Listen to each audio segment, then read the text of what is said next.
হরে কৃষ্ণ, রাধে রাধে বন্ধুরা, আশা করছি সকলে ভালো আছো এবং সুস্থ আছো। দেখো আজকে আমি মায়াপুর যাচ্ছি। আমি যাচ্ছি না, গোবিন্দ নিয়ে যাচ্ছেন, রাধারানী নিয়ে যাচ্ছেন, চৈতন্য মহাপ্রভুকে দর্শন করতে যাচ্ছি।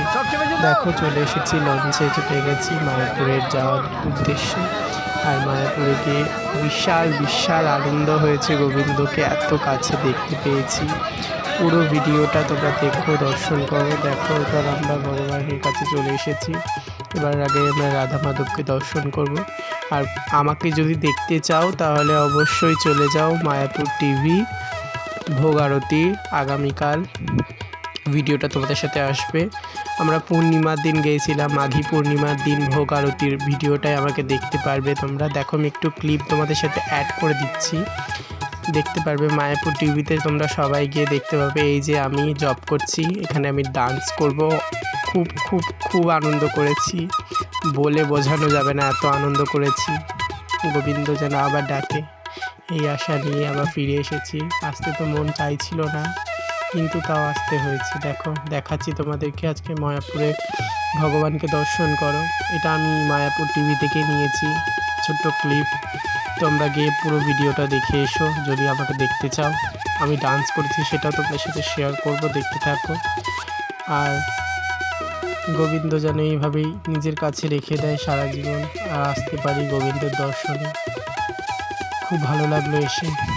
মায়াপুরও গিয়েছি, নবদ্বীপও ঘুরেছি, কিন্তু নবদ্বীপের কোনো ক্লিপ আমি তোমাদের সাথে শেয়ার করতে পারিনি, কারণ আমি নবদ্বীপে কোনো ভিডিও করিনি।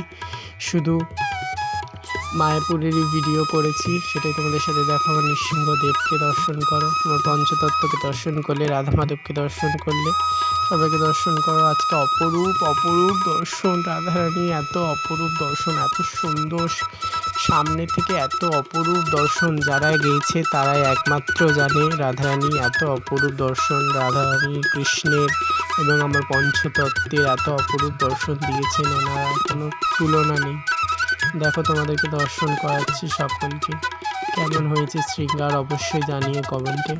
আর যদি ভিডিওটা ভালো লাগে তাহলে লাইক, শেয়ার, কমেন্ট এবং সাবস্ক্রাইব করে পাশে থেকো। আবার কমেন্টে অবশ্যই লিখো হরে কৃষ্ণ কৃষ্ণ কৃষ্ণ হরে হরে, হরে রাম রাম রাম হরে হরে। দেখো এক সাইডে আমি এই যে সাদা কালারের মাতাজিটা যেখানে দাঁড়িয়ে নাচ করছেন, এই পাশে আমি আছি, দাঁড়িয়ে দাঁড়িয়ে নাচছি। যদি দেখতে চাও ভালো করে দেখো, আমাকে দেখতে পারবে।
এই দেখো লাল কালারের জামা পরে আমি বেরিয়ে আসছি। এবার খুব কষ্টের সময় বাড়ি যাচ্ছি, তাই গোবিন্দকে একটু ভালো করে দেখে দিয়ে এবার আমরা চলে যাচ্ছি। এবার আমরা ভোগ পাইতে যাব, প্রসাদ পেতে যাচ্ছি। দেখো নামহট্ট ভবনে গিয়েছিলাম আমরা সবাই প্রসাদ পেতে। দেখো আমরা অনেকজন গিয়েছিলাম, সবাই মিলে আমরা খুব মজা করেছি, আনন্দ করেছি এবং রাধা মাধব অবশ্যই দর্শন করেছি। খুব ভালো করে গেল আমার মাঘী পূর্ণিমা 2025 গোবিন্দর দর্শনে। তোমরা কবে আসছো মায়াপুর অবশ্যই জানিও। যারা যারা এখনো যাওনি তারা অবশ্যই যেও। এরকম শান্তি আর কোথাও নেই, এরকম শান্তি আর কোথাও পাবে না আমার গোবিন্দকে ছাড়া। তাই গোবিন্দকে দর্শন অবশ্যই করতে যেও। আশা করছি সকলের ভিডিওটা ভালো লেগেছে। যদি ভিডিওটা ভালো লাগে তাহলে কমেন্টে হরে কৃষ্ণ অবশ্যই লেখো, এটুকুই কামনা, আর কিচ্ছু না। আবার দেখছি পরে।